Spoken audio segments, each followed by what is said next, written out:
Pugna. Valentino Rossi est en tête devant Giorgio Lorenzo. Et Casey Stoner est en 3e position. Randy de Pugna est à la 7e place. Vincent? Oui, on ressort la Lola Aston Martin 008 de son box.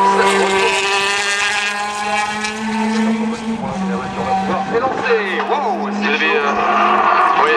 je vais juste te rappeler parce que... Je n'entends pas du tout, Bruno, là c'est très bruyant, allez-y. Non, après le moteur. Oui, voilà. Parce qu'on aime ça aussi, c'est toujours sympa. Non, c'est vrai qu'avant l'interview du Dr Ulrich, je me disais que le téléphone avait sonné, mais en fait que l'abandon que nous allions pouvoir confirmer ne laissait planer aucun doute. Vous aviez déduit qu'il s'agissait de celui de la Porsche Spider. C'est la première chicane d'Inaudière, la chicane PlayStation Gran Turismo. Seiji Hara, le major, la Porsche Spider 05. L'abandon a été confirmé à 14 h au niveau de la feuille de signature par rapport donc à cet abandon de la Porsche numéro 5, alors que le crash en lui-même avait été déploré à 13 h 40. Oui, Bruno, dans la zone de panotage avec Hugues de Chonac ici devant le stand de la 10 et de la 11. Hugues, état de fatigue évidemment, c'est normal. Bilan de cette 77e édition pour Oreca. Je crois que c'est un super bilan, c'est évidemment une fin de course stressante pour nous puisque la Peugeot numéro 7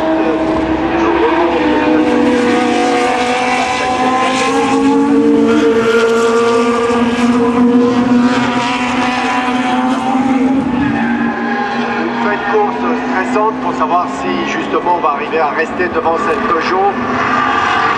Je dirais donc on est tous évidemment très tendus pour savoir si on réussira à rester devant. Vous étiez là sur la zone de panotage, la tête dans les bras, c'est indiscret de vous demander à quoi vous pensiez. Non, j'étais en train de faire mes calculs pour savoir et je pense que si on garde cette 5e place, je pense qu'on aura pour environ 5 secondes.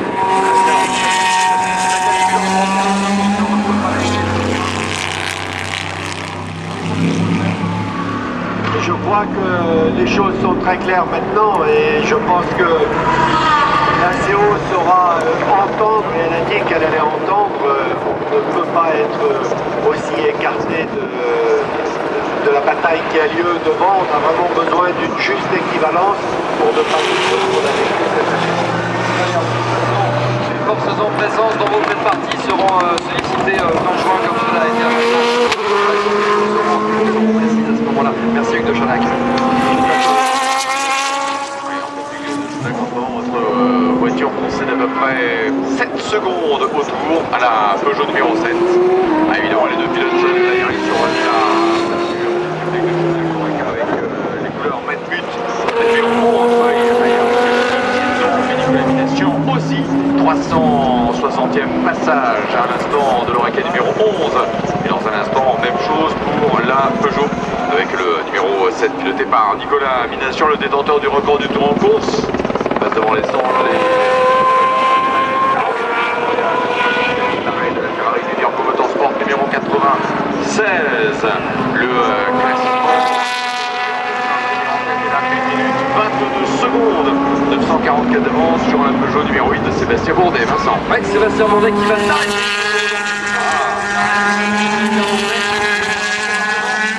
L'arrêt de la Peugeot tête, la Peugeot numéro 9. Un coup d'œil sur le thermomètre, 25 degrés. Il fait...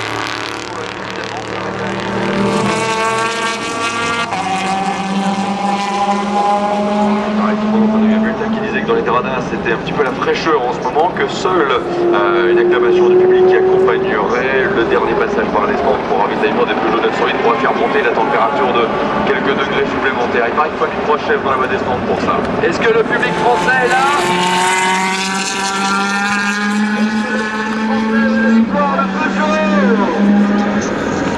À 2, ils n'auront pas eu d'Ariane Cartier avec eux. Position pour la Pescarolo numéro 16 de Christophe Tasso, de Joe Barbosa et la 9e place revient et de Giorgio. 6e position pour la Porsche Spider.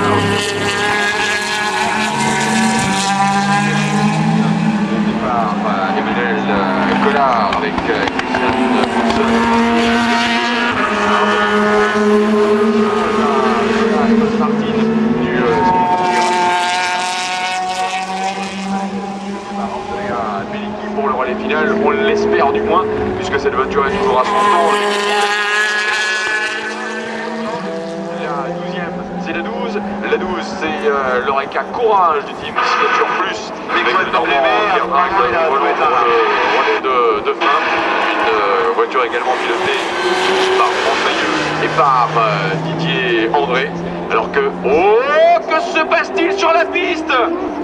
Qu'est-ce que cette image de Peugeot qui ne va pas vite? Qu'est-ce que cette image de Peugeot qui ne va pas vite, la numéro 8?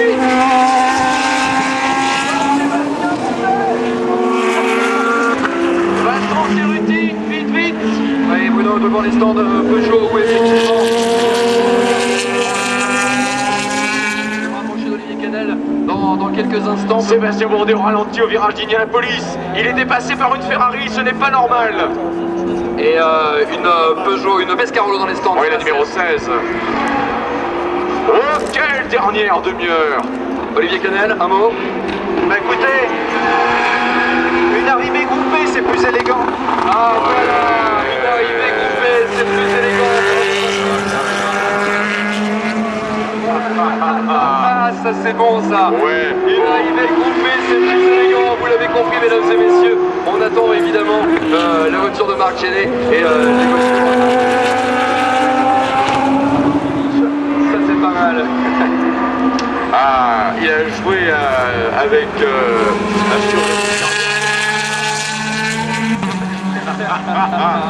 bon, pour sa bête, il regardera un compte complet de Grey's Anatomy chez lui.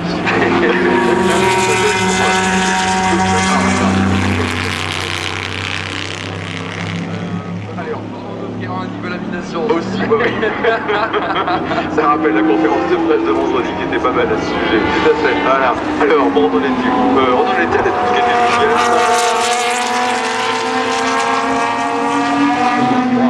avec Yann Magnussen, Johnny O'Connell et Antonio Garcia qui 13e devance la deuxième donc des LMP2 qui a profité de l'abandon de la Porsche Spider. Numéro 5, la voiture du Navy Team Go de Seiji Hara, de Keisuke Kunimoto et de Sacha Masson. Elle passe donc 14e.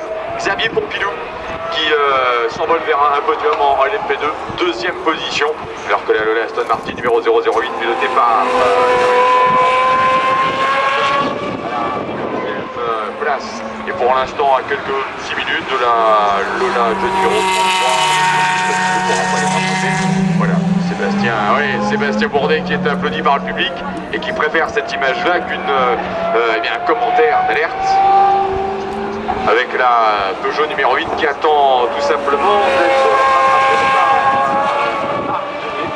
Il y aura un tour complet d'écart entre la gagnante et la Peugeot numéro 8 de Sébastien Bourdais qui s'achemine donc vers la deuxième place finale.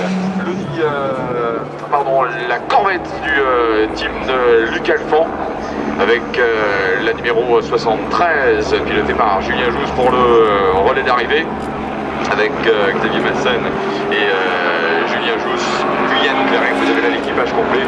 Julien Jousse en 16e position. Ouais, pour une première expérience au Mans, c'est bien, il est parti pour décrocher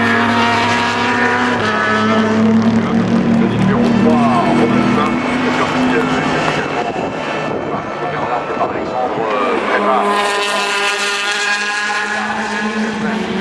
De la Ferrari Racing Competition de Jamie Mello, de Mika Salo et de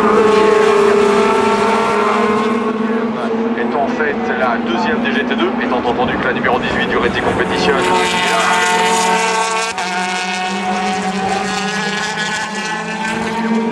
97 de la BMW Scuderia Italia avec nous. Deux voitures qui pourraient en fait être concernées par une sortie finale et l'espoir de figurer sur les feuilles de classement.